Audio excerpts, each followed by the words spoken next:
Hello everyone. Today I will be featuring the upcoming Tier 9 American cruiser, or well, battle cruiser Alaska, which has been through another set of changes. Now, I already consider this ship to be quite good in my previous commentary, but I did mention that I personally found her a frustratingly clumsy experience. The terrible turret traverse, the awkward firing angles, it made it feel far too clumsy. And in general, not that enjoyable to play in situations that basically forced you out of cover. In situations that forced you out of sit nose in behind an island like a Des Moines. Luckily, Wargaming actually listened. And these 2 points are something they in particular chose to address. Turret rotation has been increased from 5 to 6 degrees per second. Not a massive change, but it does leave you at a 28.9 second turret traverse if you run John Doe, which is the special captain with improved expert marksman. Now the value isn't that impressive for a cruiser, but it does make it far more enjoyable to play, since you're basically no longer struggling with battleship turret traverse. The other significant change regarding the guns is the firing angles. As you probably saw already when I was kiting away from the Neptune, you no longer need to practically expose a full broadside when kiting away, and also of course when pushing in they are slightly more forgiving. You can actually angle your armor somewhat while maintaining your distance. Once again, not a massive change in terms of balance, but in terms of gameplay enjoyment, especially for people who hate giving broadside, it made the ship feel far more comfortable to play, as it no longer feels like you're fighting against the ship itself when you're firing upon targets. The other change that I didn't consider but actually made sense that Wargaming has decided to implement was a concealment reduction. They reduced the base concealment from 16.2 kilometers to 15.5. This means that if you run the full stealth build, which I pretty much always recommend on pretty much all cruisers, there are some exceptions, you can now reach 11.9 kilometers of concealment.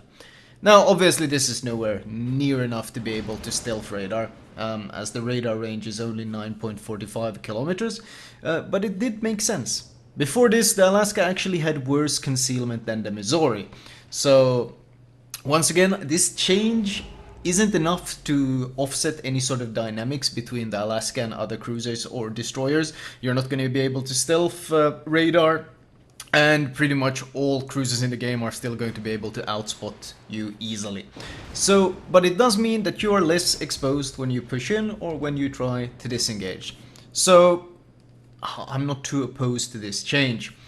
Now, of course, all of these things that I just mentioned are pretty obviously buffs though. And as I said, I already thought this ship was quite good, so I'm glad that they decided to implement a bit of nerfing as well. And to compensate, Wargaming has added the increased fire duration from the Stalingrad and the Kronstadt, the other two battle cruisers. They've added that to the Alaska as well. So fires that used to burn for 30 seconds now burn for 45 seconds instead. Now, considering a fire burns for 0.3% of your max health per second, it's pretty easy to calculate what kind of impact this has. 15 seconds of 0.3% damage is a total of 4.5% max HP damage, or in Alaska's case, roughly 2.7k damage, or 2.7k health lost. Now, it's not a large change, but the increased fire duration does have one effect that's not that easily basically measurable, and that's increasing your spotting range for a much longer time now. So Alaska on Fire has a concealment of 13.9 kilometers, and of course will struggle to disengage without repairing those fires, since that is a pretty massively garbage concealment for a cruiser. And of course, if you have multiple fires on you, if you got 2 fires you can't repair, that's now an additional almost 5.5k health you will lose, so it will obviously add up. And I'm honestly pretty satisfied with this change, because, well, if you're going to give it a big health pool and you're going to make it a bigger cruiser, then it shouldn't have all the benefits of the cruiser either.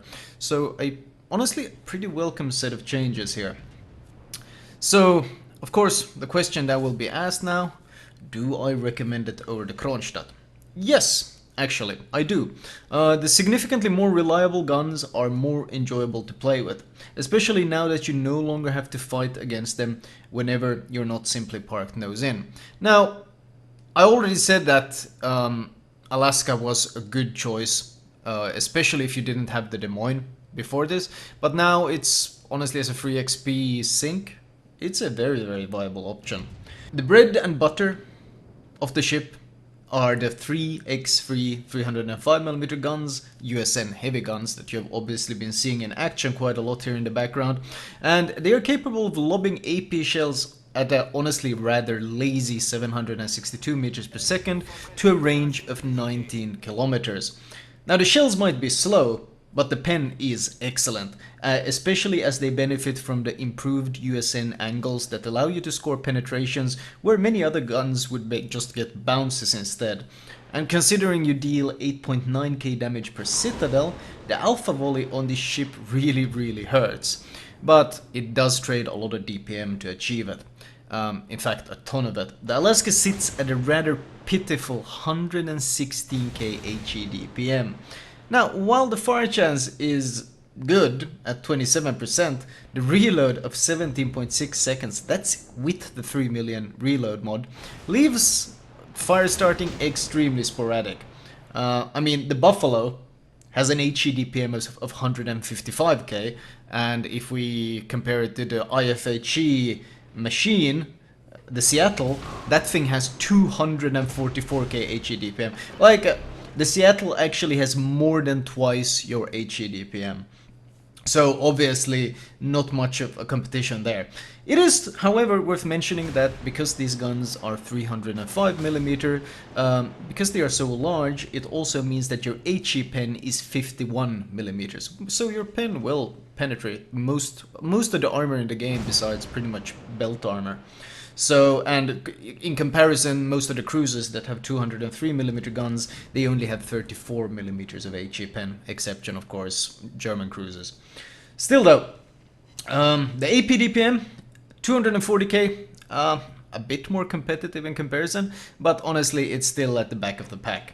Only the poor Ibuki has worse DPM. I think the Ibuki has something like 180k AP DPM, but that's the Ibuki. We're not gonna talk about that one. It is, however, once again, very important to mention that Alaska does have those improved AP angles, leaving it with the same chance of getting scoring penetrations as the Buffalo, only being outmatched by Neptune's super improved Royal Navy AP angles. Royal Navy AP angles are even better than American AP angles. And of course, another thing that must be mentioned is the raw AP penetration.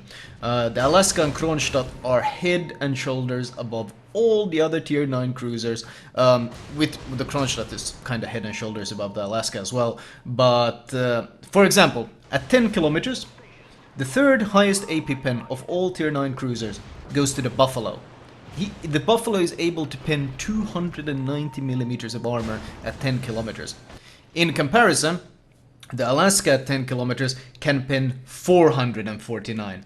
So we go from 290 to 449. And then if we compare it to the Kronstadt, well, that thing can penetrate a terrifying 551mm of armor at 10 kilometers. That's almost double that of the Buffalo.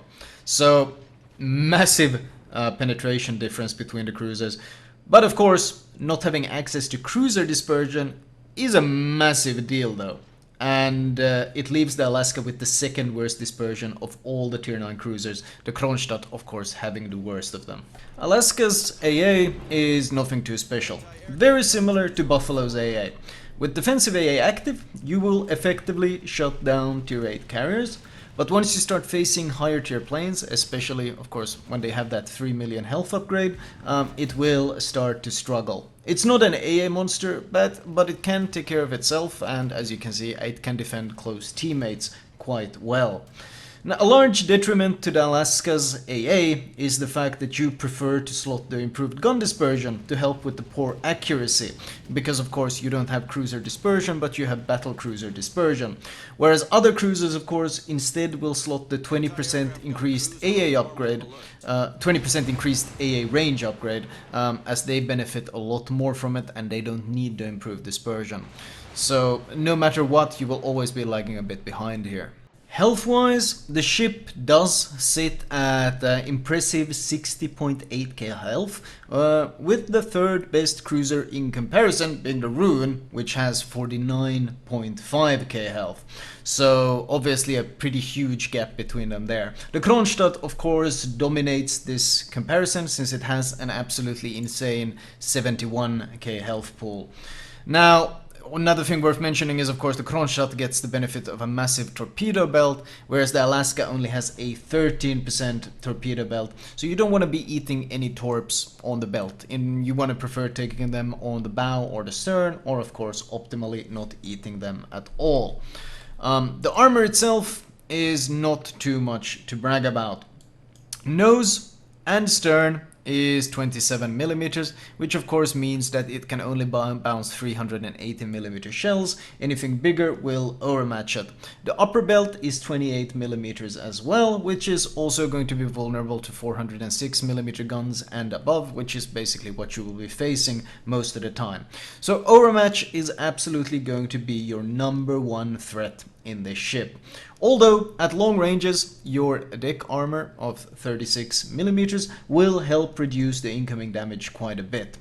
Another issue here though is of course the massive superstructure, which means you're going to be a juicy target for low caliber AP that will arm on this, as well as HE spam from pretty much all directions, since you got a lot of juicy targets to target here. The massive superstructure, the huge nose, all of this means that HE spammers will love firing upon you.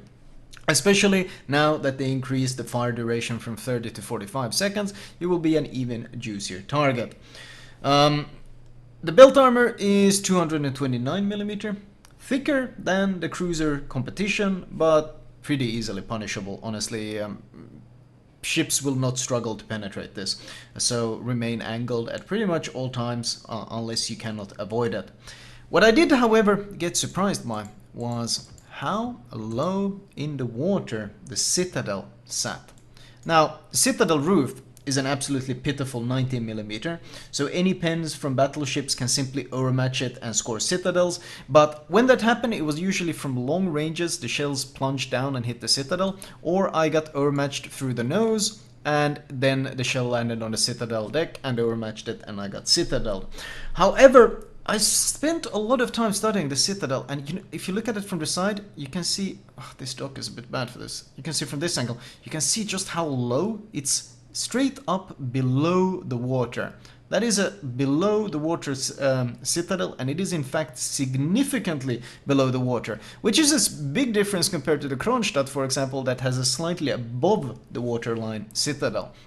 So obviously, me being me, there was no way I could just let this sit, and I had to go test this out extensively. So, naturally, I loaded up the training room, and I asked the Des Moines player to join me. The Des Moines, of course, has more than enough penetration to easily punch through my broadside, and with the improved AP angles, it's one of the best cruisers at citadeling other cruisers at close ranges.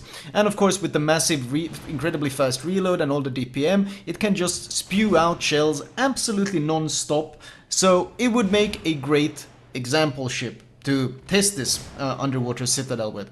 And I gave him the mission to try to citadel me. I parked full broadside, and he shot, and he shot, and he shot. He started at like, what, 4 or 5 kilometers, and he kept getting closer, and not a single citadel. He did score penetrations, he did score overpens, but he could not touch the underwater citadel, whereas in return, of course, I had no such issues. Problem solved, sir.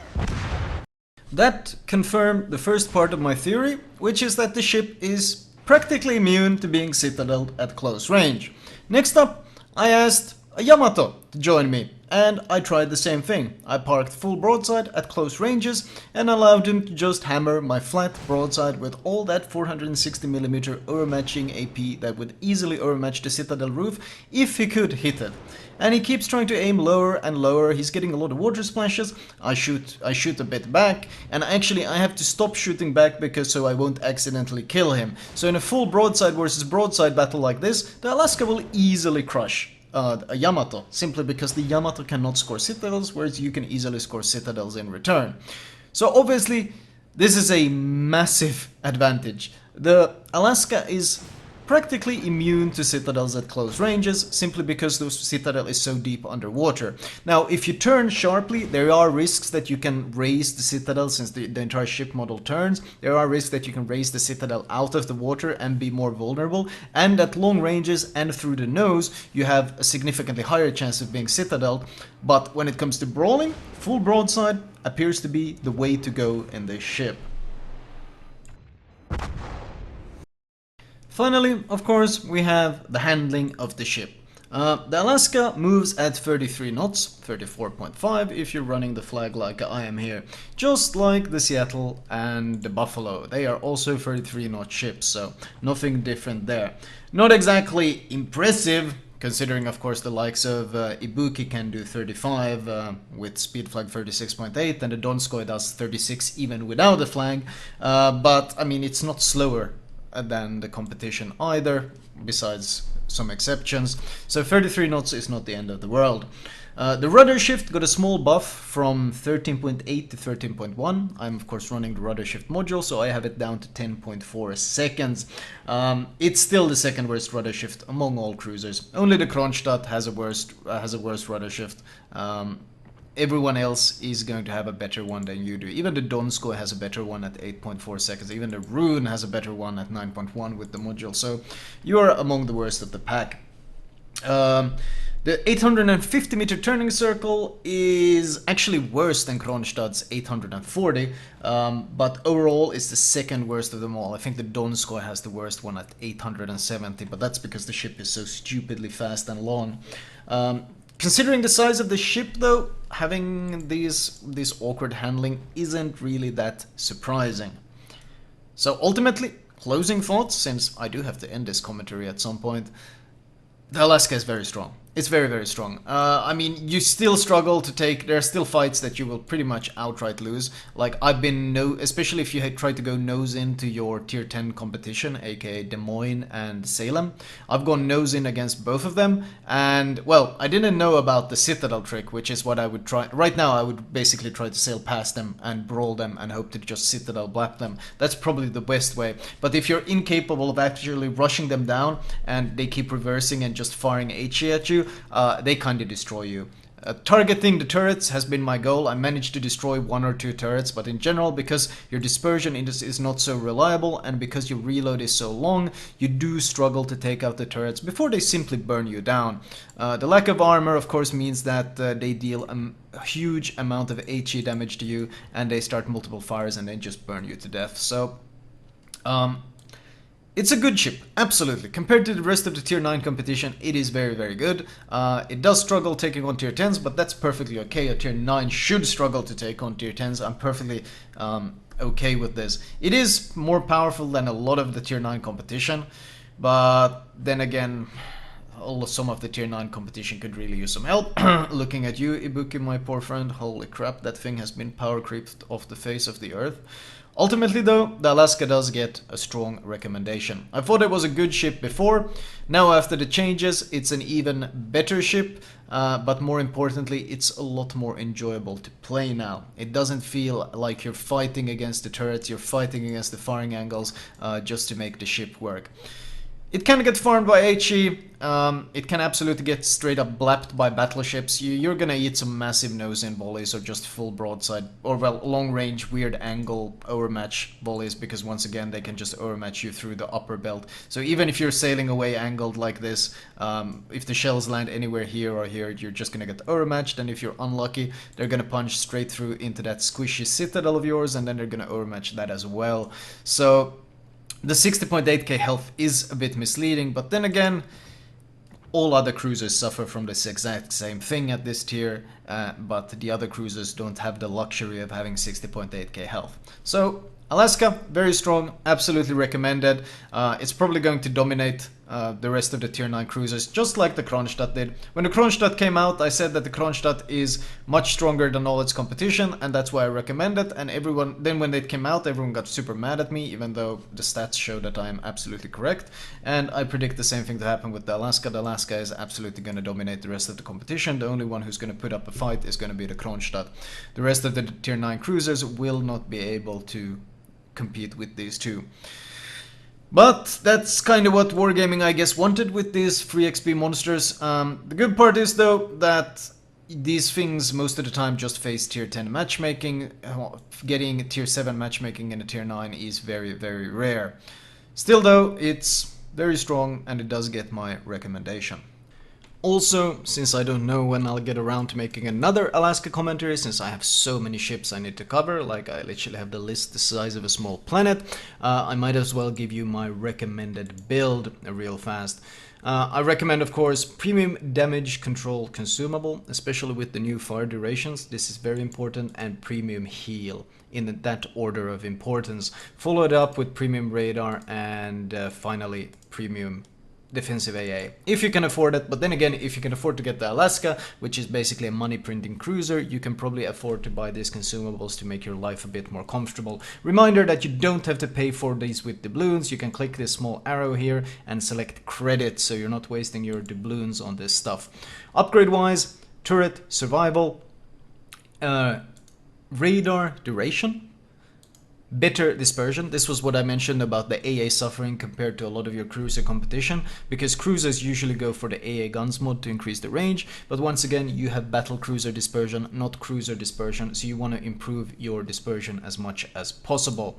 Faster rudder shift, although running the damage control mod is also an option with the new fire duration, but I do still prefer having some improved handling. Improved concealment and faster reload on the guns. This is, in my opinion, very, very important because your base reload is so bad. This puts you at 17.6 seconds, which is a bit more competitive. I am currently running my Des Moines random battle captain on the Alaska, but there's been, well, first of all, I start with the basics, the important things. You want to go priority target, you want to go adrenaline rush, you want to go superintendent for the additional heal and radar, and you want to go concealment expert to make it easier to disengage. That is the absolute important build. Now, if you're running John Doe, or probably even if you're not, I do like the improved expert marksman a lot, and I do like the improved expert loader. Even without the improved versions, these two are probably pretty damn good options. After this though, it gets a bit blurry because I like running AFT on my Des Moines a lot, but I've noted that once again the AA is not that strong and it doesn't get the same benefits, and especially since there's not necessarily that many carriers around, running fire prevention on the Alaska is probably a very good option as well. So once again, depending on how you perform and how much you struggle with fires versus planes, you might want to switch AFT for fire prevention in this case, because the fires hurt a lot more than they used to hurt. And for the last 2-pointer, I've been running Jack of all trades. Once again, faster radar, faster heal, faster damage con, faster defensive AA. It seems like a pretty obvious choice here. There are probably other builds. You can probably give up expert loader and maybe get basics of survivability instead. But considering the long reload on these guns, expert loader is so very useful. So ultimately, switch AFT for fire prevention and you probably got my, what I would consider, optimal Alaska build. Flag wise, of course, you want to be running the improved heal flag, and although I don't normally run the India Yankee on cruisers, because of this improved or increased fire duration, India Yankee on the Alaska is suddenly very valuable indeed. And we got, of course, speed and faster consumable usage. Those, I would say these four are the most important combat-based flags you can run. After that, I would probably just slap credit flags on it, because once again, tier 9 free XP premiums, if it's going to be free XP, I would assume it is, since all tier 9 cruisers so far, I think, or ships so far have been free XP. If it is though, then I highly recommend going for the money flags after that, since they are percentage based and the Alaska has a very good credit modifier. Anyway, that was all for me. I hope you guys enjoyed it, and I will talk to you guys later.